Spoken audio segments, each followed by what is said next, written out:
Yesterday I was just minding my own business, and me and my wife were out in town. We pull up to the mall, and I get a nice big notification that the Obi Wan trailer had finally dropped. So we're going to take a look at it and just kind of go through what's in it and why we should be excited for this series. I am not going to play the audio for the trailer or the video for the trailer for reasons. You might be able to guess what that is. But let's just go through the trailer and see what we're looking forward to. So the trailer opens up. You've got Obi Wan on this anteater camel looking alien back in Mos Eisley, probably, or at least on Tatooine. I cannot tell you how non-thrilled I am to be back on Tatooine, just because I know this is why it has to start on Tatooine, because it's Obi Wan. That's where he is. But after watching Boba Fett and parts of The Mandalorian, I just can't really do much more Tatooine. I'm just very sick of Tatooine at this point. Tatooine just is the hub for everything right now, and I'm tired of it. Get off Tatooine, which I know we're going to get off Tatooine in this series, but the sooner the better. I'm also excited to see this version of Obi-Wan played by Ewan McGregor, which the last time we saw Obi-Wan was like at the height of his ability. He was confident. He was a leader. He was this general. Now he has nothing. He's also used to being on Coruscant, this in the Jedi Temple, this kind of not pampered life, but this life of a lot of luxury, even for Jedi. And now he's this nomad, almost reminds me of like a scavenger, kind of almost like Rey on Tatooine. And he's defeated, he's broken, he's just isolated from everything he's known. And we haven't seen that version from Ewan McGregor, so that will be exciting to see how he portrays that. Probably my favorite shot of the trailer is the shot of him watching Luke on his little hut, pretending to be in space, or pretending to be flying somewhere, just to show that not only has he been watching over Luke his whole life, but that even from early age, Luke had this aspiration to go and do something more than just be a moisture farmer. And that was really nice to see. I think that's probably my favorite shot of the trailer, because it gives so much depth to Obi-Wan and then also to Luke. Also, real quick shout out to the music choice for this trailer. Duel of the Fates, perfect choice. And I don't know if a lot of people noticed, but it goes from Duel of the Fates to the episode 3 style music, then to the original theme from the original trilogy, and it kind of blends it together, so it's almost giving you this nostalgia for not only the original trilogy but for the prequels, which, say what you want about the prequels, there's a lot of nostalgia for it. So to get all that just from the music, that was a really good choice by whoever cut the trailer together. And I hope we hear Duel of the Fates and a mixture of all the soundtracks in the series. That would be amazing. I'm always happy to get new music, but they got such good music from the prequels. Let's hear a little bit of it. Next shot looks like one of the Inquisitor ships in this almost like Inquisitor base on this water planet. That could be Kamino, but it doesn't look like Kamino. It almost looks like just like another planet that's also water. But if it was Kamino, that would be kind of be cool. And I know that we're going to get an Inquisitor in this show, but now it looks like we're going to get multiple Inquisitors, and that's kind of cool. I would really like to see Obi-Wan take on multiple Inquisitors. That sounds like a amazing dream that I've had, but we'll see how that unfolds. So when I first saw this, I wasn't sure if that was the Grand Inquisitor or not. It looks like the Grand Inquisitor, but it might be a different character. Maybe it...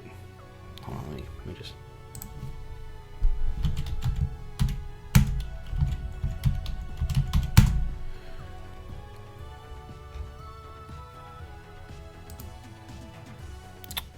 No, that's got to be the Grand Inquisitor. It's the same markings. It's the same. I'm gonna put it shot by shot. It's got to be the Grand. It's got to be right. It's got to be the Grand Inquisitor. from Rebels Season 1. He looks not quite how I thought the Grand Inquisitor would look. The Grand Inquisitor from Rebels is portrayed as like a tall, slender man. This guy seems like a linebacker. I'm not sure what the choice for that was. I feel like the animation, the animated characters transitioning to live action has been hit or miss. Ahsoka was really good. Thought she was done very well. Cad Bane was fine. I'm not gonna say he was bad. He was fine. But this does not really feel like the Inquisitor just from looking at it. He might embody the character when I see him on screen interacting with people, but right now, just from the first look, he doesn't really look like he embodies the Inquisitor, the Grand Inquisitor, too much. That's definitely gotta be the Grand Inquisitor. I'm a little nervous to see how they'll use him. They got another shot of that underwater planet with the 3 Inquisitors, but the Grand Inquisitor's not there. You got the 2 stormtroopers in the back. The color scheme is really good. It's almost it's good, but it's a little like too Sith almost. It looks very, I don't want to say generic. It looks cool. It's just something we've seen before. You've got looks like I think that might be the 7th sister. You can tell I don't know Rebels too much. I don't like it. I don't like Rebels, so I don't know the lore of Rebels too much. But that looks like 7th sister. You've got that. I know that dude with the weird head is definitely from Rebels, and then the other girl might also be from Rebels. Bringing in a lot of Rebels characters. I think 7th sister was Rebels. She might have been something else. Maybe the game, but that might be her. I don't know. I don't really know too much about the Inquisitors, as you can tell, but that's what it looks like. But I'm really digging their meeting together. For some reason, in my mind, I never pictured the Inquisitors getting together for having like a staff meeting, but that looks super cool. Next, you see this character again, and she's looks like in the town of she's on Tatooine near the town where Luke lives. You see Owen in the back. You see someone being hung. This is the same way that she hung that person, but I feel like she would just stab him. I don't know why she goes to the trouble of hanging him, unless it's like he's impaled. And then next you get the shot of Joel Edgerton, who is back. Yes, he's back as Uncle Owen. I love Joel Edgerton. I'm so glad they brought him back. He looks very grizzled, and it looks like he's about to take on this Inquisitor, which is hilarious to me on one level, but also really interesting, the fact that he would stand up to her. I'm really hoping to give his character a lot more depth in this show, and it looks like what they're positioning him as is he will see firsthand. Not only did he knew that Anakin died from fighting the Empire, but he also it looks like he's now firsthand witnessing the Empire's death and destruction rolling through town, and that what maybe is what propels him to be so protective of Luke and to try to shield him from that and keep him at home. That would be very interesting to see from his character and kind of give him some more backstory going into the original movies. Next, we've got the shot of one of the Inquisitors in this like Tokyo-style planet that I've heard about. We're going to go visit. As long as we're off Tatooine, I don't care what planet it is. It can be the water world. I don't care. Just get off Tatooine. But it looks like she's looking over the balcony, probably rooftops, probably looking for Obi Wan or a Jedi. Looks like you've got the Inquisitors rounding people up, looking for a Jedi. I'm interested to see if they're looking specifically for Obi Wan or if they're just looking for Jedi, and that's what brings them to Obi Wan.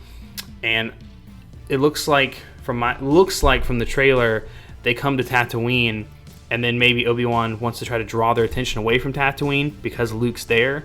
He doesn't want to draw the attention of the Empire, so maybe he leaves Tatooine for this Tokyo-style planet, and that's what draws the Inquisitors there, and he's just trying to get them off the trail of Luke, and maybe that's what starts this whole cat and mouse chase scene, or this whole fight between him and the Inquisitors, and that's what eventually brings Darth Vader into the fold.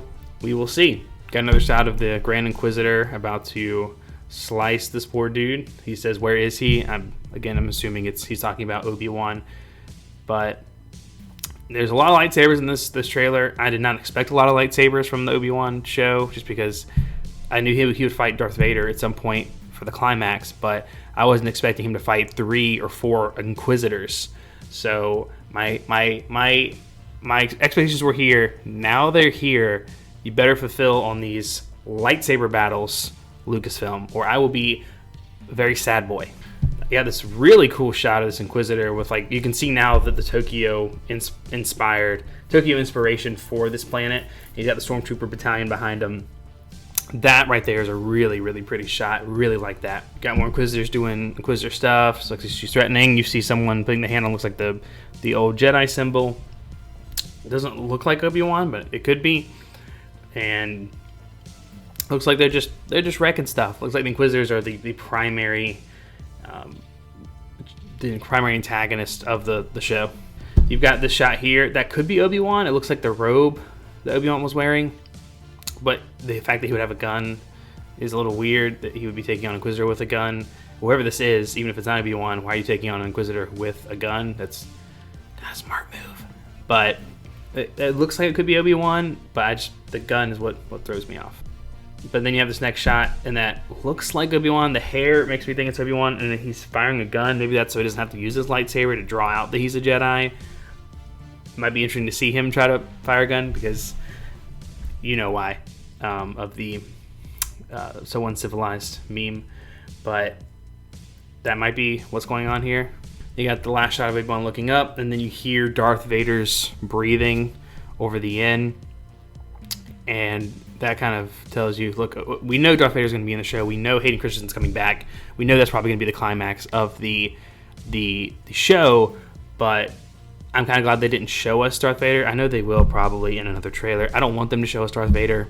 I want them to hold that to the show and let us be surprised. But they're definitely telling us, like, hey, he's in the show, and then it kind of ends off with the original soundtrack. But overall, great trailer. Great trailer. I am super excited for everyone. It's my most anticipated show of the year. I am super hype. This just got my expectations way up for it. I'm excited to see more lightsaber fights now.